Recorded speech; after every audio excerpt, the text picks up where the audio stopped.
Hello, my amazing students. This is Mrs. A, and I'm sorry my voice is a little gravelly today, but I think I'm fighting something off. But we're going to do 6.3, which is all about sampling distributions and estimators. The nice thing about 6.3 is we're only doing the portion of 6.3 that has to do with sampling means, which means that this will be a fairly small portion of your next test. So we're just going to go over it for a little while until you understand it. Then we'll move on to 6.4, which is the last section on your test. So this slide is right out of your textbook. It's just talking about the sampling distribution of a statistic. We're going to specifically be focusing on the sampling distribution of a mean, but we're doing a broad overview first, so let's just look briefly at each one of them. So it says, instead of working with the values from the original population, we want to focus on the values of the statistics, and in our case, the sample means. And this is what they mean.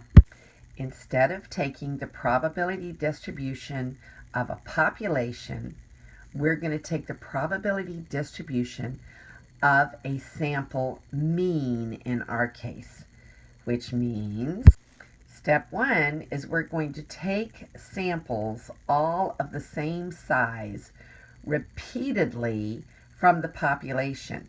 Now, when it says repeatedly, it means a lot of samples the same size from the population. The idea of that being that we take every possible sample. So here's a picture of what's going on. The sampling distribution consists of the values of the sample means. So we take sample 1 and we get its mean. We take sample 2 and we get its mean. Sample 3, sample 4, sample 5. We keep on going. And then the sampling distribution consists of all of those means. Okay, now I adjusted my slide and now it shows you the rest of the picture. Notice it says x1, x2, x3, x4, x5, dot. Means we're going to continue this process. So again, the behavior of sample means is that the distribution of sample means will be a normal distribution, and the sample means target the value of the population mean. That means that if I took all the sample means and I take the mean of all the sample means, then I will have the same as the population mean. And because the distribution of sample means will be normal, I can use all of my properties in 6.1 and 6.2 to assess the distribution. So here we have it again. The mean of the sample means is equal to the population mean, mu. So we have the mean of the x bars, which is the mean of all the sample means, is going to be equal to the population mean. And we also have that the standard deviation of the sample means, which we will designate by the sigma with the little bitty x bar on it, let's see if I can get it close enough there for you to see it, is equal to the population standard deviation divided by the square root of the sample size. Okay, remember we're going to take each sample mean each sample has the same size. Okay, and this is called the standard error of the mean.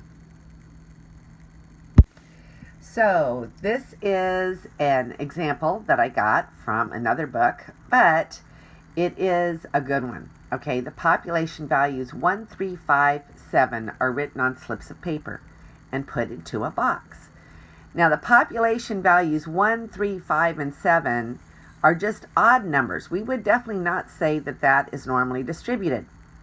However, we're going to write these on slips of paper and we're going to put them in a box. 2 slips of paper are randomly selected with replacement. Okay, and then it says find the mean, variance, and standard deviation of the population. Okay, now we find the mean, variance, and standard deviation of the population. This is the population right here.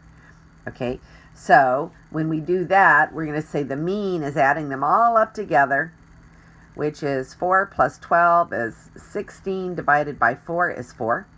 Okay, and then the 16 divided by 4 is 4. The variance is going to be this displacement here, which is your each individual x value minus the mean. The mean was 4, so we're going to have 1 minus 4, 3 minus 4, 5 minus 4, 7 minus 4. We're going to square each of those, add them together, divide by n, and we get 5. Okay, so n is 4 in this case, right? Then the standard deviation, okay, here's the work of each one of those being done. And then our standard deviation is just the square root of that. So now that's the population. Now we're going to take the sampling distribution of the mean, which means that we're going to take every possible sample of a certain size of this very small population.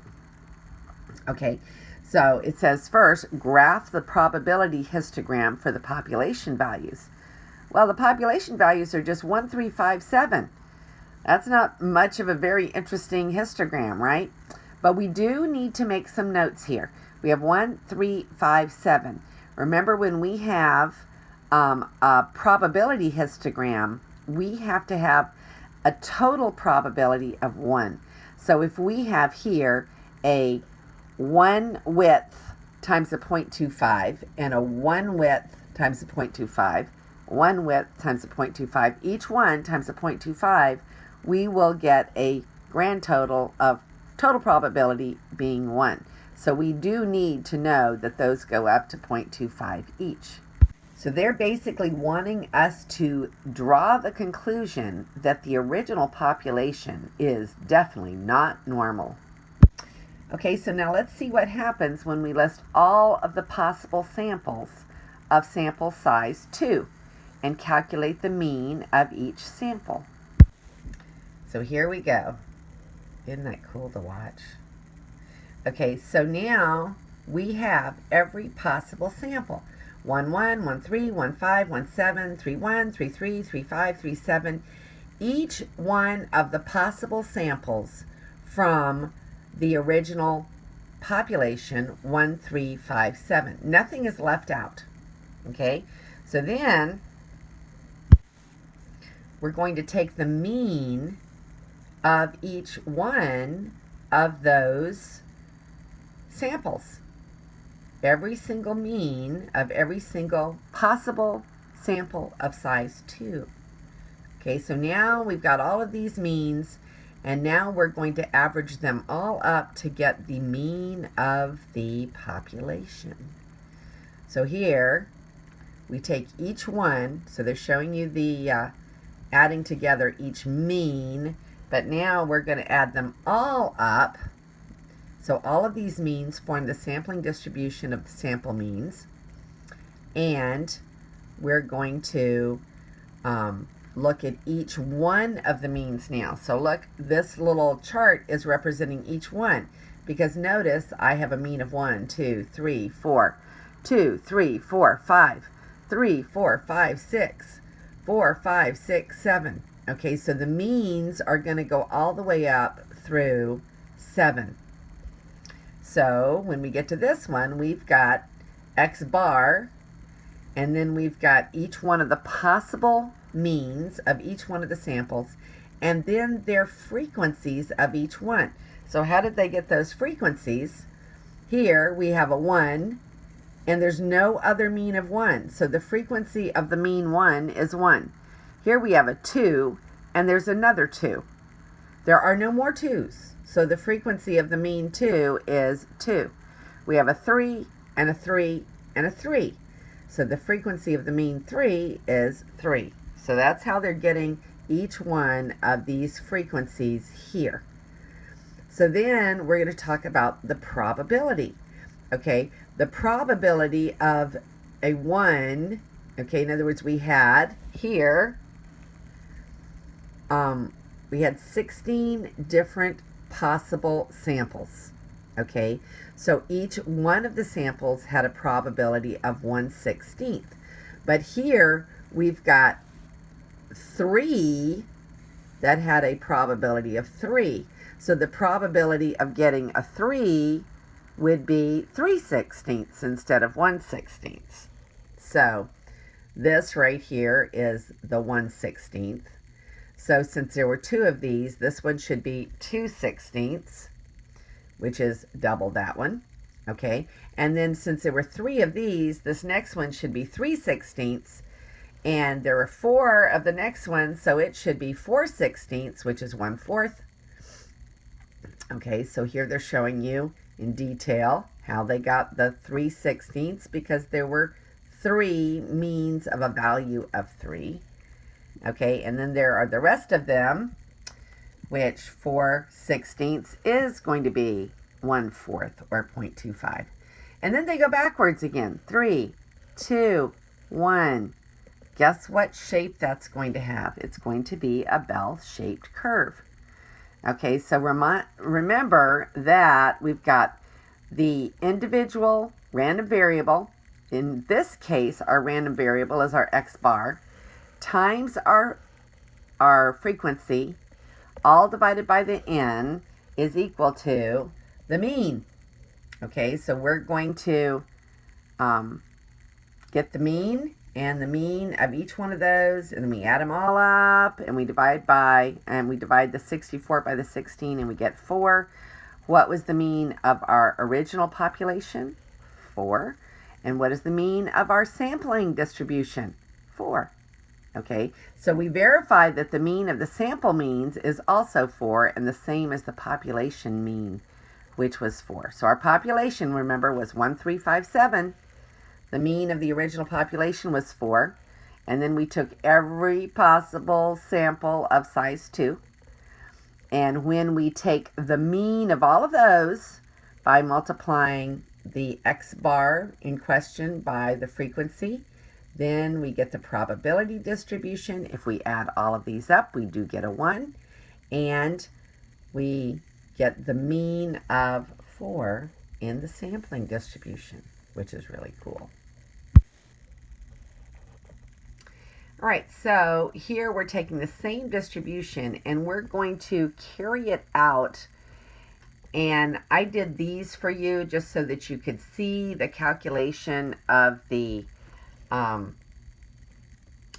variance and the standard deviation. So when we got the x bars, we figured out the mean was 4.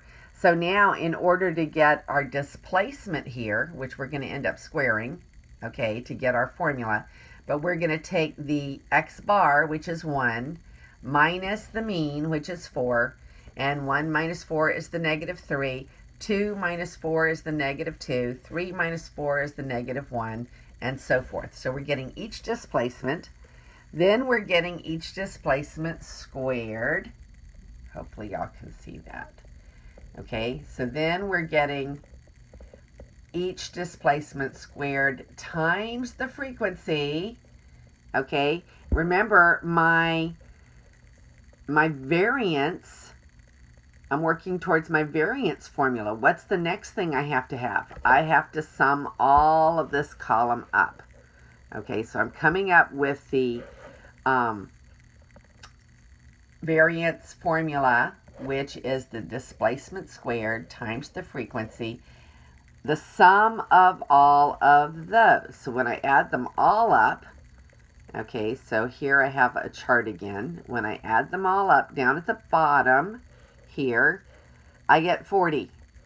So now, remember that the only thing I have left to do down here is divide the 40 by the number of samples that I have, which was 16. So I had 16 original samples, so I have to divide the 40 by the 16, which will give me my variance.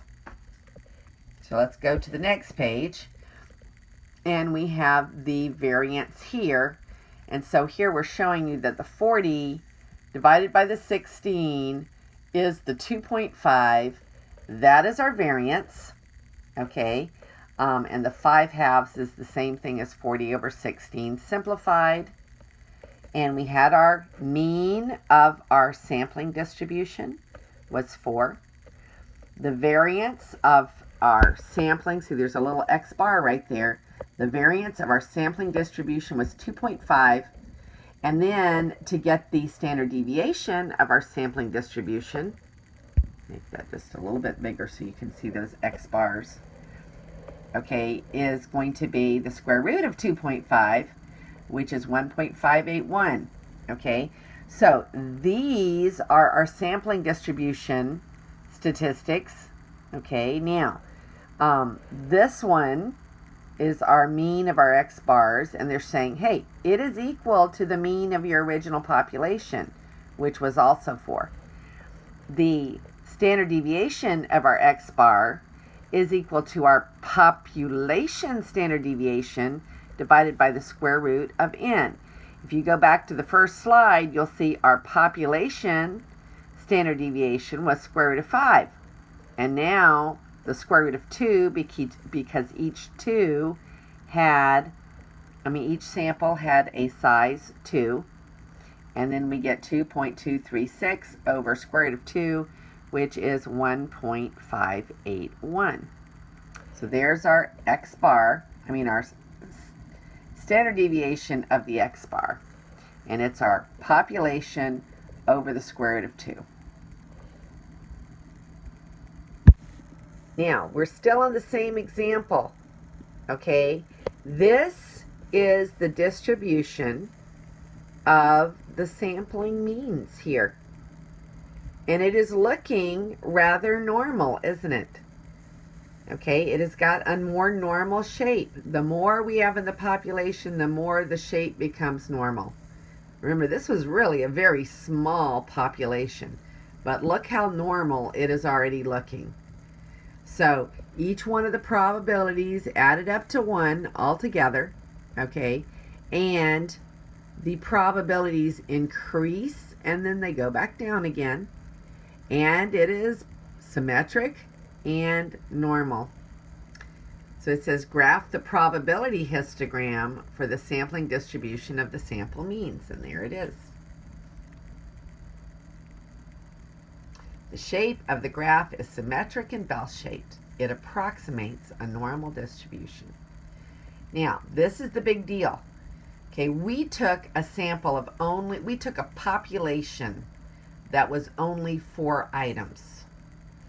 We usually don't use this with a population of only 4 items. We use this principle to learn something about a large population by taking the means of the individual samples all of the same size. But the principle that we're trying to get across is that, hey, this works even for a very, very small population. Okay, so here we have another example. Sampling distribution of the sample mean. Consider repeating this process. Roll a die 5 times to randomly select 5 values from the population. 1, 2, 3, 4, 5, 6. Then find the means X bar of the results. What do we know about the behavior of all sample means that are generated as this process continues indefinitely? Okay, so here is the process. Okay, so this example is from your book. Okay, the figure illustrates a process of rolling a die 5 times and finding the mean of the results. The figure shows the results from repeating this process 10,000 times, but the true sampling distribution of the mean involves repeating the process indefinitely until every possible sample of the same size is taken. Okay, so our sample size is 5 rolls. Okay, so we're going to roll a die 5 times and find the mean for each sample. So then we get sample 1, sample 2, sample 3, and then the little ...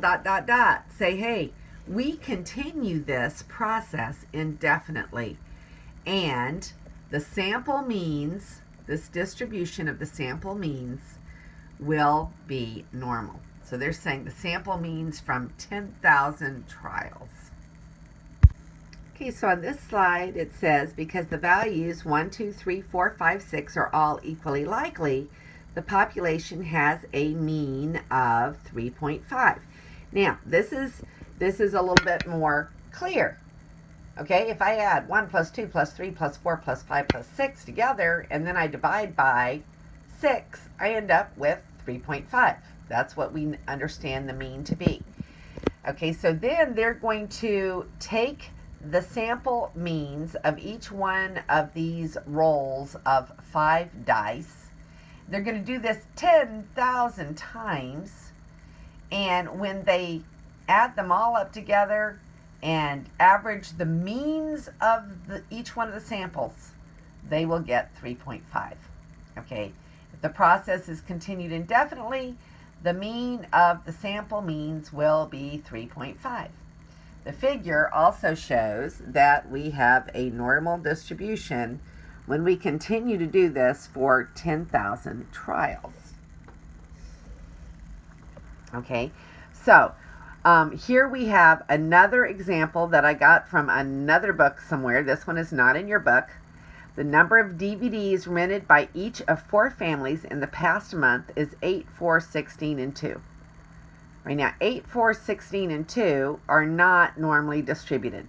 Okay, use a sample size of 2 to save time. So we're going to just take sample sizes of 2. I think 3 was originally in the book, but we're going to do sample sizes of 2 to get every possible sample of the population that has 2 members in it. And then we're going to find the mean and the standard deviation of the population. All right, so the mean of the original population is just adding up the 8, the 4, and the 16, the 2, dividing by 4, and we get 7.5. Okay, so remember we're dealing with the population here, not the sampling distribution. So when we go to figure out the standard deviation, we're going to take each one of the members of the original population, we're going to subtract the mean, we're going to get that result, and we're going to square it.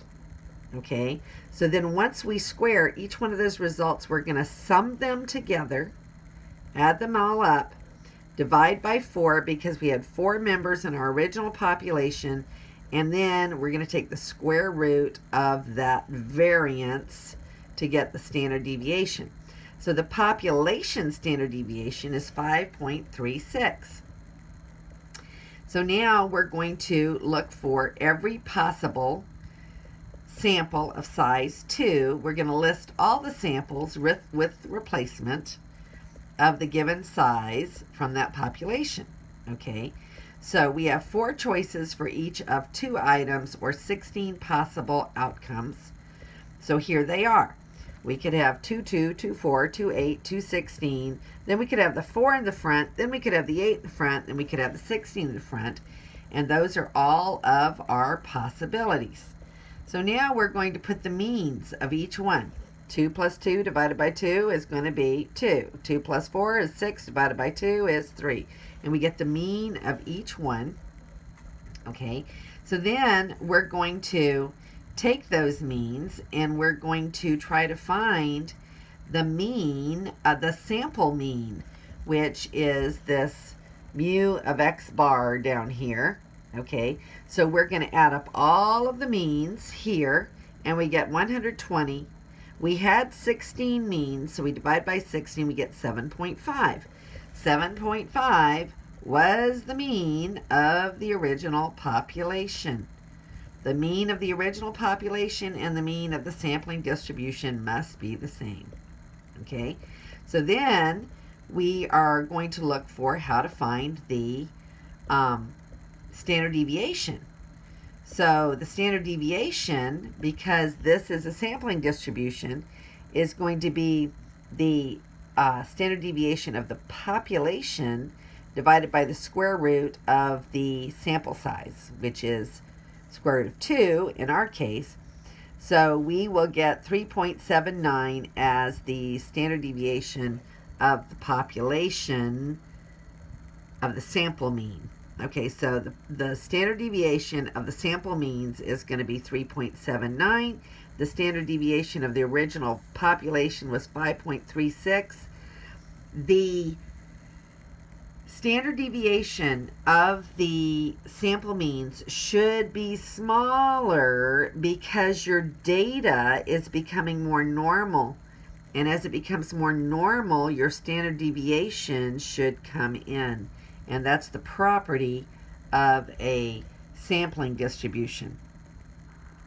All right, so here in the book, we're talking about what is an estimator.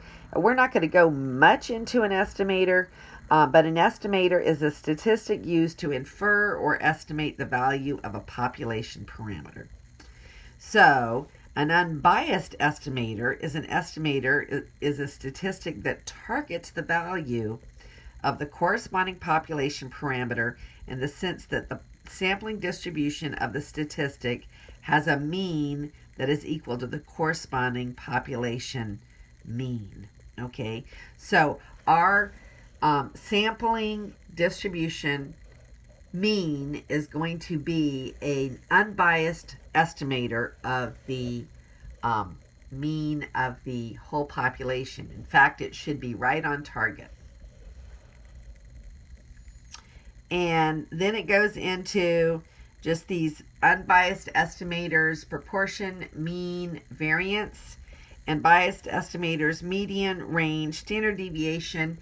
I really am not going to put any of this on your test because in this section we're just doing the sampling distribution of the mean, so I'm not too worried about these.